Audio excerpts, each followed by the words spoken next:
హైదరాబాద్లోని ప్రముఖ సినీ నిర్మాణ సంస్థలైన అన్నపూర్ణ, రామానాయుడు స్టూడియోలపై గ్రేటర్ హైదరాబాద్ మున్సిపల్ కార్పొరేషన్ అధికారులు కొరడా జులిపించారు. ట్రేడ్ లైసెన్స్ ఫీజు చెల్లింపులో భారీగా పన్ను ఎగవేతకు పాల్పడినట్లు గుర్తించి 2 స్టూడియోలకు నోటీసులు జారీ చేశారు. ఏళ్లుగా వ్యాపార విస్తీర్ణాన్ని ఉద్దేశపూర్వకంగా తక్కువగా చూపిస్తూ బల్దియాకు చెల్లించాల్సిన ఫీజులో కోత విధిస్తున్నట్లు అధికారులు తెలిపారు.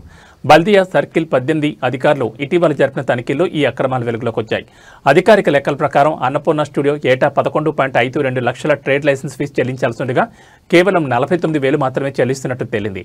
అదేవిధంగా రామానాయుడు స్టూడియోస్ చెల్లించాల్సిన 1.92 లక్షలకు బదులుగా కేవలం 1,900 మాత్రమే చెల్లిస్తున్నట్లు అధికారులు నిర్ధారించారు. ఈ 2 స్టూడియోలు తమ వ్యాపార విస్తీర్ణాన్ని వాస్తవం కంటే చాలా తక్కువగా చూపడం వల్లే ఫీజులో ఇంత భారీ వ్యత్యాసం కనిపిస్తోందని అధికారులు వివరించారు. ఈ పన్ను ఎగవేతను తీవ్రంగా పరిగణించిన జీహెచ్ఎంసీ బకాయి పడ్డ పూర్తి మొత్తాన్ని వెంటనే చెల్లించాలని ఆదేశిస్తూ నోటీసులు పంపింది.